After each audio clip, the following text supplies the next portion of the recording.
Blaza nimekukuta bwana. Inakuwaje? Safi.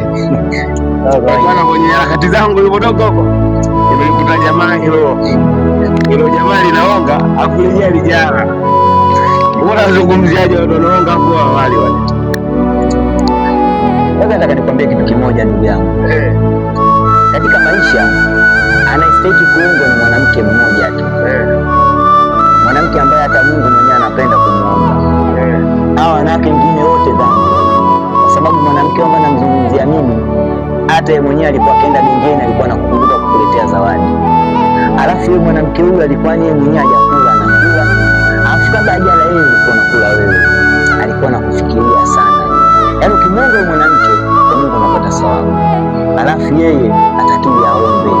Na atakaye siku nampelekea. Lakini vijana leo sisi tunapoteza. Maana hakuna kitu kizuri kama kumuomba mama. Yaani mama kila siku kimuomba, siku mara tatu, nenda kamuombe mama. Atafurahi sana. Mama anapenda kula vizuri. Mama anapenda kumulika. Mama anapenda kuona mtoto wake kamletea kila kitu kilicho kizuri. Ila wanaume wa leo sisi tunapoteza nguvu zetu nyingi kwa wanawake wa nje. Alafu mama anatembelea kanda mbili. Eti mwanamke wako uko nje anavaa bonge la butu la shilingi 10,000.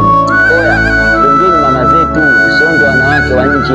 Leo tunanepesha wanawake wa nje, wazee wetu wanakonda. Mama anatamani kuomba ila anajua mwanamke yeye atanishi bila kuomba. Oya, huyo mwanamke tunamhesabu mmoja bila mwanamke alokamilika. Nenda kamuombe mama yako mzazi. Nakubali. Kwa hiyo unachomaanisha ile ni wanaume naonga ile. Ile wanaume wanaonga ovyo wale. Au tuangalie kwenye comment tulijua wanataka comment nini basi. Waulize kwenye comment.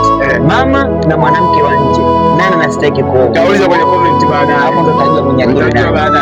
Shukrani bwana. Poa brother.